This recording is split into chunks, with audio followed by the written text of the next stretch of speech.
दोस्तों, बिहार चुनाव को लेकर जिस तरह के नतीजे निकलकर सामने आए उसके बाद से लगातार यह कहा जा रहा था कि अब आरजेडी का कोई वजूद नहीं बचेगा। बिहार के अंदर तेजस्वी यादव की स्वीकार्यता जरूर ओपिनियन पोल में निकलकर सामने आ रही थी, लेकिन अब तेजस्वी यादव का भविष्य चौपट हो गया, ऐसा दावा लगातार जो विश्लेषक करते हैं, जिनको सिर्फ यह नजर आता है कि नतीजे क्या आए, कैसे आए, उस पर कभी भरोसा नहीं करते, उस पर देखते भी नहीं है, उस पर कोई टिप्पणी भी नहीं करते। करेंगे तो मालूम है क्या हालत हो जाएगी। खैर, उसको लेकर अलग अलग बातें कही जा रही थी। नो डाउट मैं भी कहता हूं कि चिराग पासवान के मामले में कि चिराग पासवान जिन्होंने 2021 में अपने पिता के निधन के बाद अपनी पार्टी खोई और जो नई पार्टी बनाई, यकीनन उन्होंने अपने आप को साबित किया, लेकिन इसका मतलब यह नहीं है कि तेजस्वी यादव की जो भविष्य है वो इस केवल एक 2025 के बिहार विधानसभा चुनाव के नतीजे के साथ तय हो चुका है। आज आपको दिखाने जा रहा हूं एक बड़ी खबर।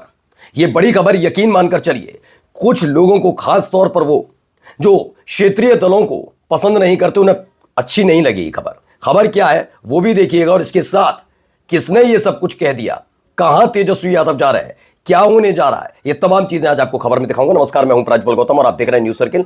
सबसे पहले ये खबर निकली, एमवाई समीकरण का क्या हुआ, ये सवाल था। एबीपी न्यूज की खबर है, तेजस्वी के लिए रास्ते बंद नहीं, किसने कर दी बड़ी भविष्यवाणी। बिहार चुनाव के बाद सर्वे चौंकाने वाला एक सर्वे निकलकर सामने आया है, और इस सर्वे काफी कुछ कहता हुआ भी नजर आता है। सबसे पहले इस सर्वे की कहानी देखिए। बिहार विधानसभा चुनाव 2025 के नतीजों ने एक तरफ जहां चिराग पासवान की किस्मत खोल दी, तो वहीं लालू परिवार की राजनीतिक विरासत और खासकर तेजस्वी यादव को नए सिरे से सोचने के लिए मजबूर कर दिया। ये क्लियर बात है। खैर, इसमें मैं भी नहीं कहूंगा कि नहीं, गलत है, बिल्कुल सही बात है कि सोचने के लिए तो मजबूर किया है। 2005 के बाद से लगातार आरजेडी को चुनाव में हार का सामना करना पड़ा है। बिहार चुनाव के नतीजों को लेकर वोटर के फाउंडर यशवंत देशमुख ने एक महत्वपूर्ण बातचीत की, और उसमें सर्वे के आंकड़ों को लेकर उन्होंने कहा कि अभी भी युवा यानी यूथ जो पुरुष मतदाता है उनके बीच तेजस्वी यादव लोकप्रिय बने हुए हैं। जंगल राज की मेमोरी युवाओं के बीच ना के बराबर है। दरअसल इस पूरी कहानी को मैं आपको थोड़ा सा पहले समझा देता हूं। हमने लगातार आपको मार्च से सर्वे शुरू हुआ था, इस साल की शुरुआत में, फरवरी से, माफी चाहूंगा, फरवरी, मार्च, अप्रैल, मई, जून, जुलाई, अगस्त और सितंबर, यह 8 महीने में शुरू हुआ था। यह 8 महीनों के भीतर लगातार यह बताया जा रहा था कि तेजस्वी यादव बिहार के युवाओं की पहली पसंद है। 34%, 30% कभी नीचे भी नहीं आए, 34% उस समय तेजस्वी यादव को मुख्यमंत्री के तौर पर देखना चाहते थे।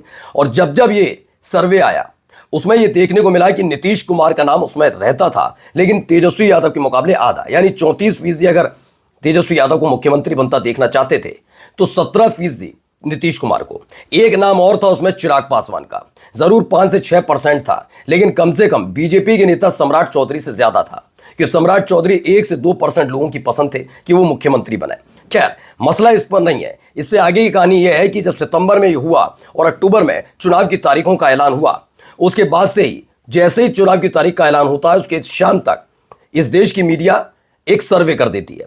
दरअसल ये सर्वे में तब भी कहा था, एजेंडे के तहत था, क्योंकि ये साबित कर पहले ही बता दिया गया था कि नतीजे क्या हो सकते हैं। इसलिए आप जो फरवरी, मार्च, अप्रैल, मई, जून, जुलाई, अगस्त, सितंबर ये दिखा रहे हैं कि तेजस्वी यादव को मुख्यमंत्री के तौर पर लोग पसंद कर रहे हैं, यहां पर झोल हो सकता है और दिक्कत खड़ी कर सकती है। इसीलिए खास तौर पर यह बताया गया कि अगर अपनी साख बचानी हो, नतीजे तो वही आने वाले हैं जो तय है। इसी तरीके से इसीलिए चुनाव की तारीखों के ऐलान के फौरन बाद ही बता दिया गया एनडीए को प्रचंड बहुमत मिलेगा। वो बात फिर बढ़ती गई और नतीजे आपके सामने आ गए। लेकिन देखिए, आज भी एक और ओपिनियन पोल कराया गया। इस ओपिनियन पोल में फिर से सारे रिकॉर्ड टूटते हैं। अगर युवा मतदाता ये सोचता है कि तेजस्वी यादव को एक बार बिहार की कमान संभालनी चाहिए, तो सवाल ये उठता है कि आखिरकार इस चुनाव में 25 सीटों पर आरजेडी कैसे सिमट सकती है।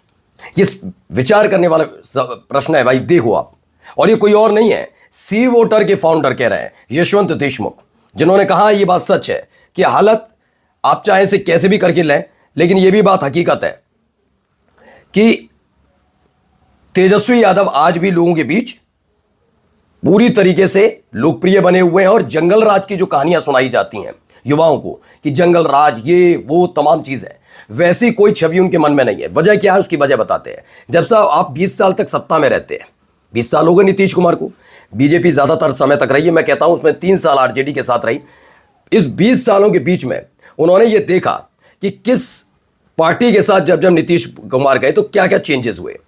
कानून व्यवस्था, अगर ये बिहार का जिक्र करते हैं तो मैं पूरे दावे के साथ कह सकता हूं उत्तर प्रदेश में भी उतनी सुदृढ़ नहीं है। आज भी कई घिनौने अपराध वहां पर होते हैं। हाँ, आप कह दें वो संतों की सरकार, बीजेपी आ गई, उसको एजेंडा सेट कर दें, कोई और कहानी बता दें, दंगा हो तो कह दें कि 2017 के बाद दंगा नहीं, उससे इससे कहानी नहीं बनती। जनता देखती और समझती है। जो जंगल राज लालू प्रसाद यादव और राबड़ी देवी के वक्त का जिक्र किया जाता था, तेजस्वी यादव ने उस भ्रम को तोड़ा जब डिप्टी सीएम रहे और उन्होंने करके दिखाया कि हाँ, चीजें चेंज भी कैसे होती हैं। उन्होंने वो भी करके दिखाया और नौकरी भी दी। अब देखिए, सी वोटर के महिला वोटरों में जंगलराज को खौफ कह रहे हैं। सी वोटर के ताजा सर्वे के मुताबिक 18 से 24 साल के लड़कों में 41% ने एनडीए को वोट किया, जबकि 43% ने, सुनिए, 43% ने महागठबंधन को वोट किया, 16% ने अन्य को वोट किया। 18 से 24 साल की महिला मतदाताओं ने 50% ने एनडीए को वोट किया और 33% ने महागठबंधन को अपना मत दिया और 17% ने अन्य को वोट किया। अच्छा, ये आंकड़ा कैसे चेंज हुआ है, जरा उसकी कहानी भी आपको मैं पहले समझा देता हूं। होता क्या है कि आपने चुनाव से ठीक पहले, जब आप बच्चों की, महिलाओं की, खास तौर पर अगर ये पुरुष मतदाता वोट कास्ट कर रहे होते एनडीए को ज्यादातर, तो ये माना जा सकता था कि हाँ, ये परिवर्तन जो पहले ओपिनियन पोल था उससे अलग स्पष्ट मत आया। अब आप देखिए कि जब आचार संहिता लगने जा रही थी, यानी चुनाव की तारीखों का ऐलान होने जा रहा था, उससे पहले ही खासकर बिहार चुनाव के मद्देनजर महिलाओं के खाते में 10-10 हजार रुपए डालने की बात हुई थी। ये क्लियर बात थी। उसके बाद जब चुनाव की तारीखों का ऐलान हुआ, यानी आचार संहिता लग गई, उसके बावजूद भी हर हफ्ते में कई महिलाओं के पैसों में, खाते में पैसे डाले जाते थे, 10-10 हजार रुपए। इसी बात को लगातार विपक्षी पार्टियों ने उठाया, लेकिन चुनाव आयोग को तो आप जानते ही हैं।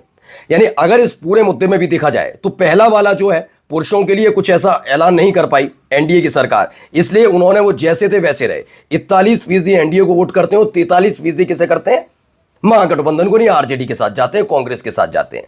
लेकिन जैसे ही बात महिलाओं की, बच्चियों की आती है, वो 10-10 हजार रुपए वाला कॉन्सेप्ट यहां काम कर जाता है। इसीलिए देखिए, 50% एनडीए को वोट करती हैं और 33% ने महागठबंधन को अपना वोट कास्ट दिया कि भाई हम उनके साथ हैं, महागठबंधन के साथ हैं।